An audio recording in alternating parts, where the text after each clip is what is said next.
Ha, açsanglar, mana xəmirimiz özünü 2-3 yaş köpüb, mana köp ketibdi. Əmdə bunu qo'limiz bilan asta ajratib, 6 parcha zugul qilib olamiz, xanımlar.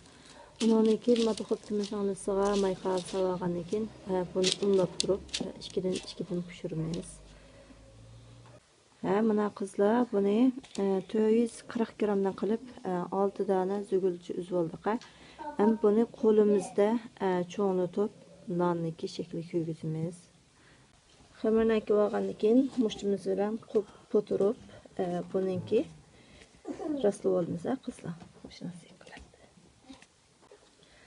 Ha, mana qizlar, undan keyin mana cho'rlarni besib turib, girvak chiqarib olamiz, xonimlar. Shunisi qilib girvak chiqarib, buni shekil ko'ygizib,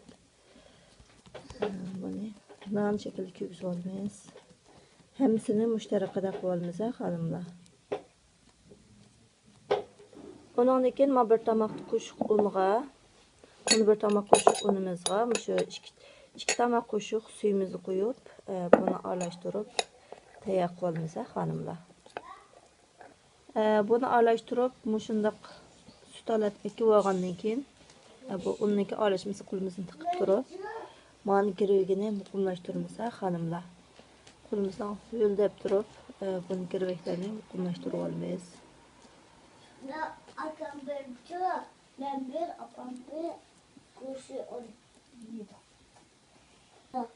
Ondan keyin buni xohlagan shakl chiqarib olamiz, qizlar.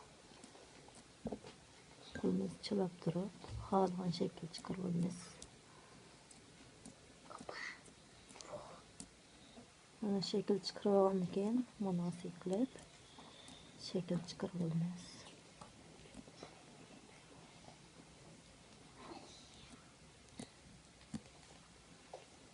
Qo'limizni un suvi milab turib, o'zimiz xohlagan holda shakl chiqarib olsak bo'ldi. Bu nenimizniki gulini chiroyli chiqarish uchun. Mana shakl chiqarib oldik. Qolgan hammasini mushtarakada shakl chiqarib olamiz. Ondan keyin madxobimizning pansiga mayqa solib olgandan keyin unni sepib, unni olamiz. Undan keyin mana shakl chiqarib olgan nonlarimizni bunga solamiz. Ha, mana xonimlar solib oldik. Buni ustini yepib, endi yarim soat tindiramiz, buni qayta bo'ldiramiz.